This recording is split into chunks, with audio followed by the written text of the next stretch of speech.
When a cell is under stress, such as from DNA damage, a viral infection, or growth factor deprivation, it may undergo programmed cell death, also called apoptosis.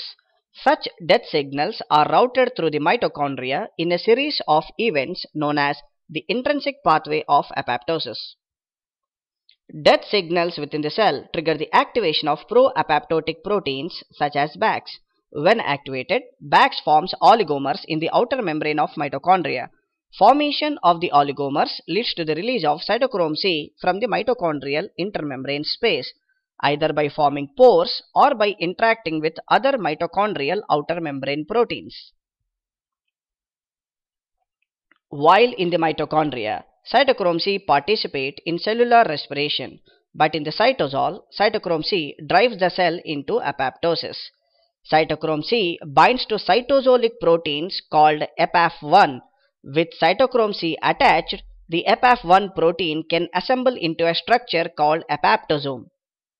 Another protein called caspase 9 is now activated by forming a complex with EPAF1 in the apoptosome. Caspases are proteases that have cysteine residues at their active sites and cleave after aspartic acid residues in their substrate proteins.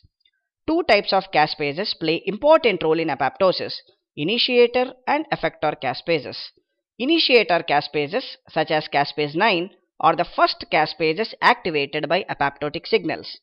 The function of initiator caspases is to activate effector caspases, such as procaspase 3, through proteolytic cleavage.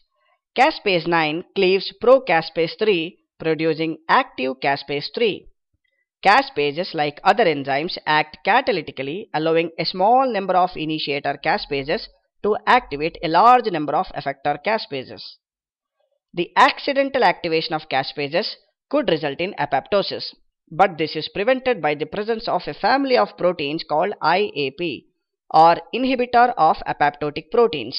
Members of the IAP family directly interact with the caspases and suppresses apoptosis by either inhibiting caspase activity or by targeting caspases for degradation. In mammalian cells, the permeabilization of mitochondria by BAX results not only in the release of cytochrome C but also of IAP inhibitors. These inhibitors block the action of IAPs, allowing the cascade beginning with cytochrome C to activate caspases and culminate in apoptosis.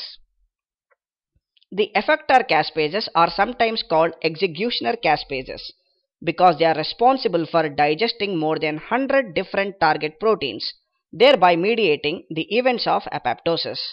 One key target of caspases is an inhibitor of DNase, which when activated is responsible for fragmentation of nuclear DNA.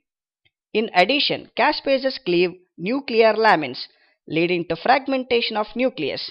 They cleave cytoskeletal proteins, leading to disruption of cytoskeleton, membrane blebbing, and cell fragmentation. They also cleave Golgi matrix proteins, leading to fragmentation of Golgi apparatus.